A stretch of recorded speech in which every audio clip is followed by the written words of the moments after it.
Hello and welcome to the Story Engine podcast. My name is Kyle Gray, and today on the show we have Atiba De Souza. Atiba runs a marketing agency and is absolutely passionate about two things, which we're going to talk about today: being present and leading and inspiring his team with vision. We're going to explore how this is so essential for many leaders of teams to get above being the chief fire putter outer and the chief problem solver to actually being in the visionary role that they know and want to be in. So, without any further ado, let's hand it over to Atiba. Atiba De Souza, welcome to the Story Engine podcast. Kyle, thank you for having me. When we met a few months ago, we said we would do this, and I'm glad that we're getting to do it now. You were one of the favorite people that I got to meet at Flight Club. Shout out to Glenn Ledwell, who's been a guest on this show and an amazing leader in my life. And I really enjoyed our conversations, and I'm so honored to get to dive in and showcase your brilliance on the show today. Oh, thank you, my friend. Yeah. One of the things I'd like to get you introduced to the audience. Can you tell us a little bit about who you are and how you're showing up in the world today? Yeah, absolutely. And I love that question. I love the question of not of how you're showing up in the world, because there's so many people say, who are you? And you just blah, blah, blah, blah, blah. There are three things for me for how I show up in the world that I would love to tell you I write them every single day. I'm not that disciplined at journaling, but I write them most days of the week. Okay. I am me. I am love. I am peace. And when you're with me, that's what I want you to feel. I want you to feel peace when you're with me. I want you to feel that you are loved when you're with me. And I want you to feel that the person I just met was a real genuine person. Amazing. I would love to know, can you give me an example of how you do that, maybe in life with a non-business person, or just any connection, maybe with your clients? And then one of the things that really stood out to me, which I'm sure you're going to have a brilliant answer for, is how you do that with your team. Okay, yeah, absolutely. So, and interesting enough, it all starts in the same place. I just wrote about this a couple of days ago, and so I'm so glad that you're asking me about this too. When I was in my 20s, I set a goal to be the favorite thing of somebody today. So, in other words, when somebody went to sleep and they were laying their pretty little heads onto the pillow, that they thought of me and thought, man, he made my day better. When I was in my 20s, though, I did that honestly out of ego because I wanted to be seen and known. I wanted to feel like they loved me. That crashed and burned in my 30s. and what I learned out of that, though, was I was approaching it wrong. The sentiment wasn't wrong of someone falling asleep and knowing you, but what I was approaching wrong in that, Kyle, was it was about me loving them, not them loving me. And so when we look at an everyday person, and I love that analogy because the one I use all the time is somebody we all see, and that's the cashier. Okay. We all see a cashier. And when I started in my 20s, it was, how do I make that person's day so great that they remember me at night because I wanted to be loved? Now it's, how do I show them enough love that they remember me because they felt so great when they were with me because they felt love? And it starts with one word, and that's presence. How often do we get in line or with a stranger around and we're not even actually there? We didn't even recognize that they checked all of our stuff out because we're so busy on our phones. We never even made eye contact with them, much less to recognize that they're wearing a name badge, much less to even consider calling them by their name, much less for when we ask the question, how are you, to actually be sincere. And that all starts with presence. It all starts with being in this moment. And so with strangers, that's how I do it. Business, believe it or not, it's the same thing, because I remember you and I sitting and talking at lunch. Me, you, and Armando sitting and talking at lunch. And I was enthralled in what you were doing and what you were saying and what you bring to the world. And there wasn't a thought in my mind, how can I get him to buy my thing? And that's presence again. I need to be fully vested in being present with you. Now with the team, presence is important. And I think most of us understand being present with our team, but it's a little bit more than that with the team. With the team, I've also got to be able to see what they can't see about themselves and hold up a mirror and help them see what they can't see about themselves. That's all really beautiful. I feel like that's a lot of my role in the work that I do. And there's this pattern that I've been exploring and writing about myself that I'm seeing in what you're talking about is often our greatest strengths come from our weaknesses and our greatest weaknesses come from our strengths.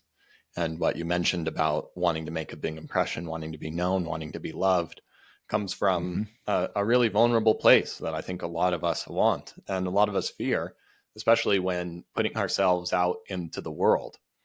Yeah. And the opposite of that, of presence, often because of that fear and because of that longing, and to get to the rooms that we have met each other in, it takes a lot of work. And we usually work really hard as a result of wanting to be loved enough. And we get so caught up in maintaining the success that we have that we lose our presence. We're always rushing to the next place. Next thing, yes. And often it causes some kind of large incident in our lives to cause us to realize this, and turn around and have realized the value in this. But I see both ends of that, and to really be present is a sign of success that's much deeper than how much money you make or how known you are. And it's a rare muscle, and I think it's getting rarer these days. With the world wants us to be distracted and dispersed. Yes. And so I think that's a very beautiful practice, especially in those who you lead, instead of hoping that they will do what you want. And why can't they do it as good as me? And we've got things we need to do. And I'm feeling the pressure of being a leader, taking the time to really see someone and show them who they are, because we're so immersed in our own stuff all of the time that it can be, it's difficult to see ourselves clearly. Yes, absolutely. It's the reality is the world has taught us in the last 15 years to love dopamine hits, the likes, the views, all those types of things, the instant gratification. Those are all dopamine hits. And it's not that dopamine is bad, but when you have a dopamine hit, there's a crash that falls that happens afterwards, right? And so that's one of the biggest reasons I've seen too that have kept people away from presence, is because I'm just looking for my next dopamine hit. How can I get it? How can I get it? Where's it coming from? Right? And we want to stay on that high. We want to stay. And so I'm going to be with you long enough, Kyle, until I can recognize you can't give me my high. Next. But there's something beautiful about me being able to help your light shine brighter. That's way bigger and way more even tangible and long lasting than the dopamine hit. And that, for me, being someone who lived in the dopamine and was addicted to dopamine on this side, it's just different. And that's why I stick with I am me, I am love, I am peace. Beautiful. I'm curious now. You mentioned before we got on the call that you were writing a book, and at the event Flight Club that we met at, you said something that had a really big impact in the room that inspired the first book that you're writing. Can you tell us a bit about that moment and what's followed since? Yes. Again, going back to the dopamine hits, right? We're at a table of successful entrepreneurs, and you're all sharing the thing that you've done recently that was super successful, and blah blah blah, right? And I literally was sitting at the table that day feeling like I don't have anything to share that's that big, right?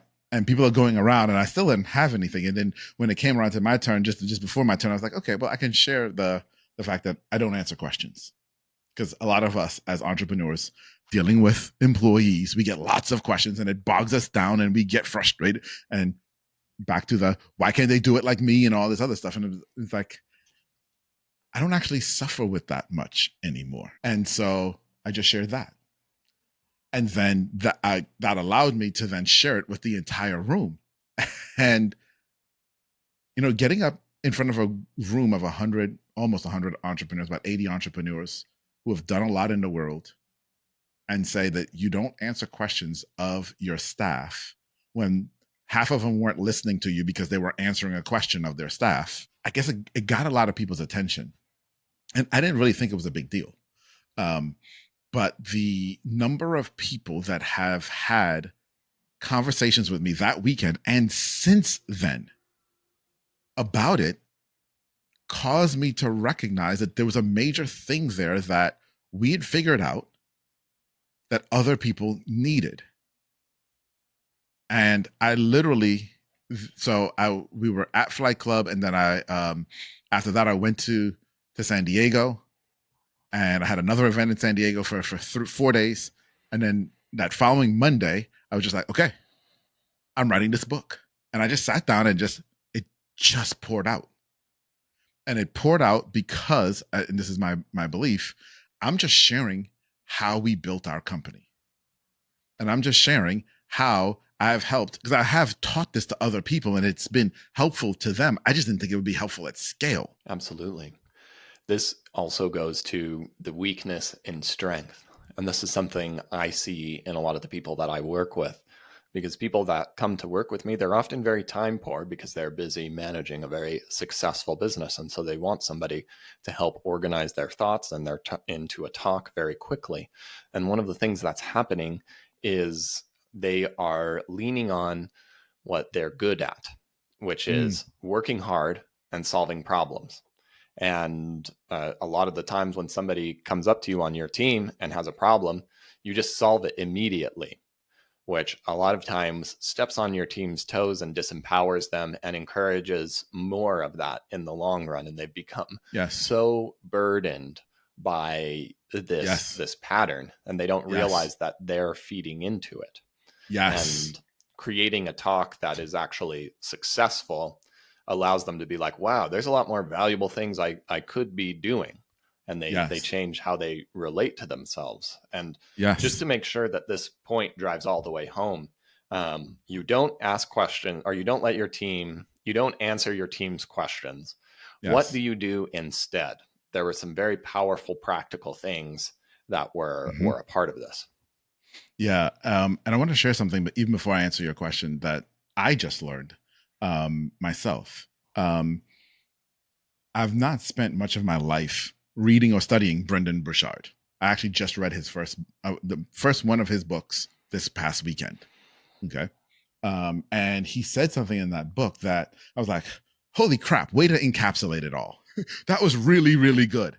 And that is, people support the thing that they create. And so we as leaders in organizations, we can make all of the excuses that we want. Okay. We can say, my people aren't smart enough. My people aren't talented. Why can't they get it? We say all these things. They're lazy. We say all these things about them. But at the crux of it all, what we're really saying and what we really want is, why can't they take ownership like I take ownership? Because if they took ownership like I took ownership, it would be great. And I can prove that. And I'm going to prove that in this way. Think of someone in your organization who actually did take ownership. That person still had sick days. That person still had issues, still had problems, but somehow we overlook those and say, it's okay. We even make excuses for them because we know they have ownership in what they're doing and we can trust them with that. And that's what we really want. So let's use that as the backdrop. That is the goal. Okay. Now I don't answer questions of my staff because I realize, first and foremost, my role as a leader is to ensure that in everything that's done, we have cast vision correctly. Now, I'm not talking about 20 years from now, I'm not talking about that. I'm saying if we need to move this thing from here to here, there needs to be vision cast of moving it from here to here. If we as leaders cast vision correctly, they won't have questions. And when they do, we can point them back to the vision to get their answers. Now, you say, okay, but how do they learn though? Like, okay, I mean, they still come to me because they feel like I'm great at the thing and I do it so much better than them and they need my approval or they need me to do it. So that doesn't cover everything. And it doesn't. It doesn't. And this is where, Kyle, I'll tell you, and I told you at Flight Club, I lucked into what I'm about to share with you. So about 4 years ago, I was in a place where we were hiring SEO people, and we hired the first one, a young lady. Now, I've been in SEO since 1996. Been around a long freaking time in the game. And now I'm hiring someone who's in her mid-20s, who's had one SEO job. She doesn't nearly know as much as I do, clearly. But my job is to get her to do SEO as good as me so that I can free myself so I can go on and do other things. Okay? That's where we started.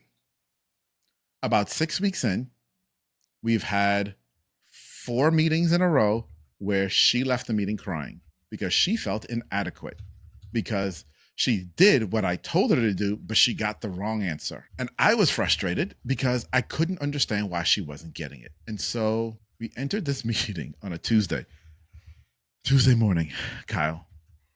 And I said to myself, I said, Atiba, we can't make Christine cry this week. Like, that's not good leadership. Right? That's bad. People will quit if you just keep making them cry. And it wasn't deliberate. And so I said, I've got to do something different. And I tried so many different of the delegation tactics that you learn in school or in books to that point with her. And I was like, I got to do something different. And when our conversation started, I just looked at her and I said, Christine, what challenges did you have this week? And she gave me an answer that blew me away. And then I asked her 3 more questions after that, and they formed what has been known as and been called the CASE method, CASE. So it's 4 questions. Number 1, what challenges did you have this week? Number 2, please articulate the steps that you took to do this task or project this week. Just give me all the steps from start to finish. CAS. You're going to choose 4 of the steps. 2 that they did right, 2 that they did wrong. And you're going to study the steps and ask them, okay, I want to dive deep and tell me, what were you thinking about as you were doing this step before? Why did you make this decision? Tell me how you made your choices through this step. You want to study and dive deep. And then the 4th thing is E. What is easier? What was easier than you thought it was going to be? Cal, here's what you learn when you do this. You learn that they have a pattern of thinking that got them from point A to point B. And point B might have been wrong. It may not have been where you wanted them to go, but you now understand their pattern of thinking. And as they're laying out their pattern of thinking, you're clearly seeing where they went wrong because you know what you would have done differently. And so now I understand the way I think. Now I understand the way they think, and I see the delta between us. And as a leader, now it's, how do I help you cross this delta so that you can begin to think and understand the way I understand? That's the beauty of what we found. And I imagine before this insight, these meetings, it's difficult to be present, like bringing it back to what we said at the top of the episode. This is one person on your team. I'm sure you have at least a dozen more. There's other phones ringing off the hook. There's demands, even if it's not coming from your team, it's coming from your clients. Yes. There's marketing things you need to do. This is a Yes. high pressure world. Yep. And to be taking this amount of time can feel like a lot, and it can feel really intense from Christine's point of view, to be experiencing this. There's also probably a lot of safety that needs to be created for somebody to really speak honestly through this process and get the answers that you need. We need to explore some of the ways that they thought wrong, not as a way to punish them, but as a way to understand. And us as humans, we're naturally, I remember being a part of a mastermind at the University of Utah, and we would do a similar thing. Every week, we had this single document. We would all be setting out to start businesses, and it wasn't the goal to create a successful business, but to be a good manager. And we would write on a single piece of paper our goals for the week, what we achieved last week, and the problems that we're having. And people are so brilliant at writing out their goals and their things that they want to do in a way that creates a back door for them not to do it. Not to do it. I'm going to do some marketing this week instead of I'm going to send 10 emails on Tuesday by 6 p.m.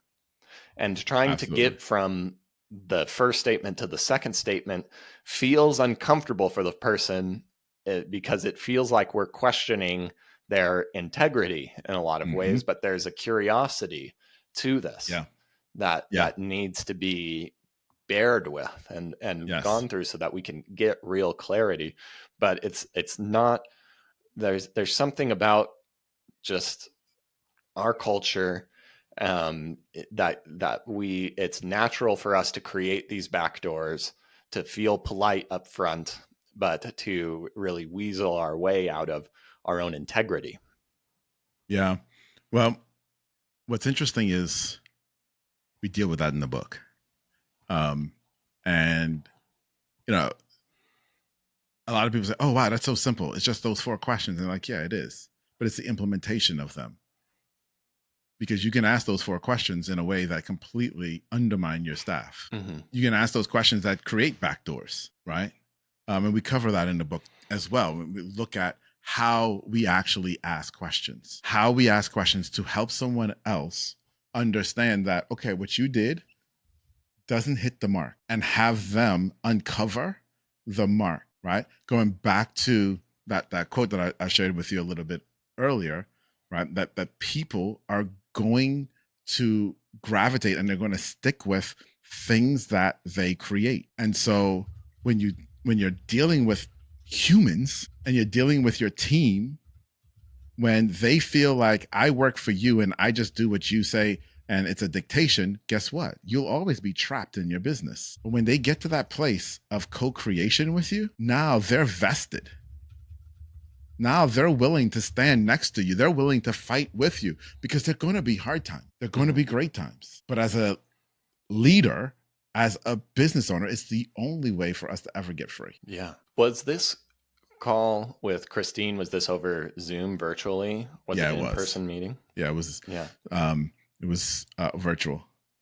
What does your office look like at the time of having this call? So I think we were about 8 people. We've always been remote and a virtual team. We've been running virtual for a decade and a half.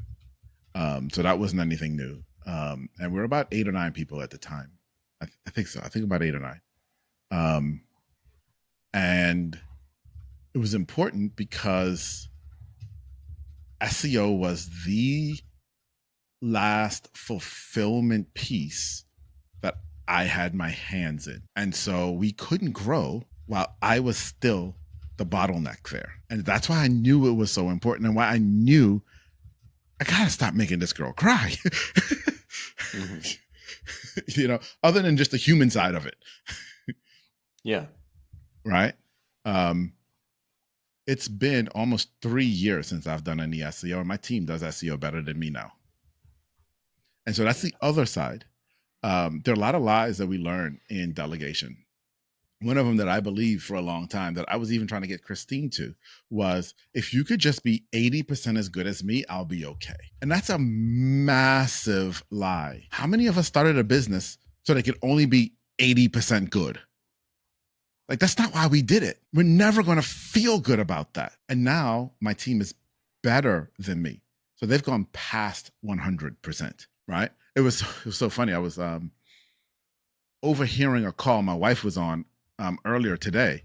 And the people on the call, they know who I am. They know I'm background in SEO, and an SEO question came up. And they asked my wife if I was around to answer the question. And because I heard the question, I'm like, no, because honestly, I don't even know the answer anymore. I got to go ask my team now. Isn't that where we all want to be? Yeah. So this was just the other day.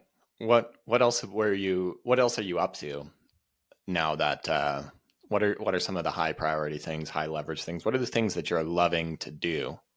Maybe in your business, or maybe with the free time, having stuff outside of your business that you're doing instead. Yeah. So one, the book is one of those things. Believe it or not, because I run a marketing agency, and so writing a book on leadership doesn't really fit the marketing agency model too well. But this book is really my gift to the world of stuff that I've learned. Right. So that's one. Two, as you know, we're moving to the Philippines. That's pretty darn massive. It's taking up a lot of space and a lot of energy right now as well. Inside of the company, we're going even further and freeing up, because we are now at the third level deep of managers learning the case method and learning to implement that within the organization. And so things are, it's different now. When you're that deep of people and having vision passed down, and so we're having those types of conversations, which is amazing to have. Absolutely amazing to have. Tell me a little bit more about this call overhearing your wife. Where did this occur? That was earlier today. She was on a mastermind call. Mastermind we're both in, and I happened to just be in her office while she was on, and had it on speakerphone. So I was eavesdropping. Yeah. What does her office look like? You mean physically? Well, her office is an extension actually off of our bedroom. Oh. And that's a comfort thing for her, because she likes to work from bed. So, she's got her desk and stuff, but then when she wants to, and she's just responding to emails, she just likes to go sit in the adjustable bed and sit up and relax and put her feet up and do her emails. Beautiful. Let's see what else. I actually think I have enough to create a story. Okay. Are you ready to hear a story? Let's hear a story, buddy. I've built my life holding myself to an incredibly high standard. I've always wanted to make an impact on every single person that I've touched, from the cashier to my clients to the people I sit next to at high-end masterminds. And this drive and this desire to be seen and to see has been a part of every single facet of my business. And one of the most challenging and rewarding things has been figuring out how to translate that, not just from myself, but to those that I work with. 4 years ago, I was in a challenging situation. A new hire in her mid-20s for SEO. One of the last pieces that I needed to fully embody what I needed to be a visionary. I had a bustling team. I had lots of clients, and I was creating something very, very successful. But the demands of that success weighed on me every single day. There were problems that needed to be solved, fires that needed to be put out, and doing the urgent but not important things that are really needed to be doing this. And a few weeks in, after several phone calls with my new team member, trying to get her to at least 80% of what we could do, she's crying in front of me again on another Zoom call. And I don't know what to do because there are so many other things that I need to be working on right now. And I have given her the step-by-step process to do everything right. I have poured my knowledge out. And somehow, everything that I've shared just doesn't seem to be working. And she keeps coming back with more questions, with more challenges, and doesn't ever seem to be willing to even try to solve the problems on their own, which means that they all fall back onto me. And if I'm ever going to get out of this situation of working long hours, if I'm ever going to actually have a business that's in line with what I wanted to create in the first place, which was not another job where I just keep working and just keep leading and just keep managing, but can actually live a life that I'm passionate about, that I'm excited about, I can't keep getting on these calls, putting out fires. But she's sitting across from me in tears, and I'm lost. We get off that call, and I start to really think about what happened. I start to reflect on the deeper things that are happening. It's not just about instructions. It's not just about SOPs.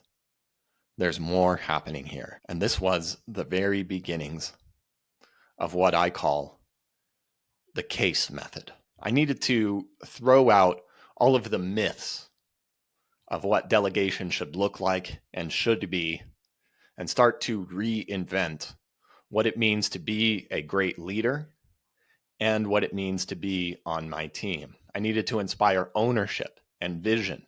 I needed to be the visionary, not the problem solver, not the top performing hard worker.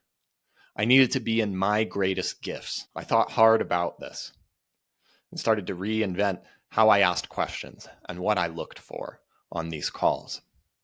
And on the next call, I can remember feeling stress and anxiety getting onto the call with this girl in her mid-20s because I can't make her cry again. Not just because it's an imperative to my business, but because I really care and don't want to be making my team members cry. But this time something was different. I set the room for safety, and I started with curiosity, figuring out the challenges that she had over the week, the steps that she would take to solving those challenges and doing what she needed to do, and figuring out what the thought process was behind this. Not trying to solve the problems, but trying to connect them with vision and empowering her to solve them herself. And at the end of that call, there were no tears. There was excitement. There was energy. Something was different. 4 years later, my team is better than me at SEO. My team is better than me at all of the minor mundane tasks that are necessary to running a successful marketing agency. And I can remember moving a room of leaders, of entrepreneurs, all burdened with this same challenge, with a simple reframing of not answering their questions, not solving their problems. And I can remember being at home after spending time writing a book on leadership, not working hard in an agency, not putting out fires. All of those things were still there, but I finally had the safety in myself and in my team to know that they were taken care of without me. My wife's on a call, and somebody's asking her about SEO. She looks over to me, wondering if I'm going to hop on the call and answer the questions. And I go, no, I don't know. I'm not even home. And she goes back to the call because I don't even know SEO anymore. I've moved on to the bigger, grander things like writing this book, like transforming my life as I'm preparing now to move to the Philippines, to move on to this next step and carry out my vision. Now, for me, it was this SEO hire, one more person on my team, that really led to the most profound shift in how I led and how I guided what I do. For you, it might be with your sales, it might be with your staff, it might be just the tiny little managerial questions that seem to be bubbling up. But one thing's for sure, if we are the chief problem solver, then we're never going to get to live and be and make the impact that we were meant to make. And that's why I created this book, to help you get to this level. Well done. Thank you. Thank you. Thank you, sir. Yeah. Well, I hope this helps you on your journey and continue to make an impact. It's certainly been a really valuable lesson for me, as I had an agency in the past and was certainly my chief problem solver and didn't know how to set the right expectations for success in many ways. And it certainly led to my fair share of headaches. And I feel inspired now with a new perspective and a new lens on how I can lead a team, not just to grow and scale, but to really support me in my greatest role of being a visionary. Yes. Yes. Yes. Atiba, do you have any closing thoughts for us today? And where can we go to learn more about you and your book? Well, Kyle, first and foremost, thank you for having me. It's been an absolute pleasure to share with you, and you're a beautiful soul that's able to capture someone's story and so eloquently and so wonderfully, and so I really appreciate that. And an audience, let's give Kyle a hand too, right? Because Kyle is great for bringing so many of us to you. Now, if you want to reach out to me and you're looking for the book, you can go to thedelegationtrap.com. Thedelegationtrap.com. That's the name of the book, and that's where you can go get it. If you're looking for me directly, you can find me on LinkedIn. I'm Atiba De Souza on LinkedIn. It's the best place to find me. Kyle, thank you so much, buddy, for having me. And I look forward to seeing you real soon, too. I'll see you in June. All right, Yes. Atiba De Souza, thank you so much for joining us today on the Story Engine podcast. Thank you.